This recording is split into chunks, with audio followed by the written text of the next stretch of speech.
જીવનમાં વર્ષો સુધી શાંત રહીને આપણે વિશ્વાસ મેળવીએ છીએ, માન સન્માન મેળવીએ છીએ અને સંબંધો સ્થાપિત કરતા હોઈએ છીએ. પરંતુ એક ક્ષણભરનો ગુસ્સો એ બધું જ વસ્તુ તોડી શકે છે. ગુસ્સો આવવો એ સ્વાભાવિક વાત છે, પરંતુ ઘણીવાર એ ગુસ્સામાં લેવાયેલા નિર્ણય આપણને વર્ષો સુધીનો પસ્તાવો છોડી આપે છે.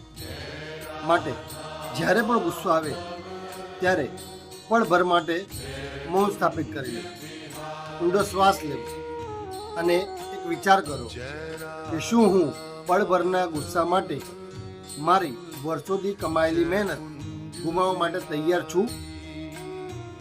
કારણ કે જે વસ્તુ આપણે શાંતિ રહીને મેળવેલી છે એ પળભરના ગુસ્સાથી આપણા જોડેથી બધી જ વસ્તુઓ દૂર કરી શકે છે. આજનો આપણો દિવસ શુભ રહે.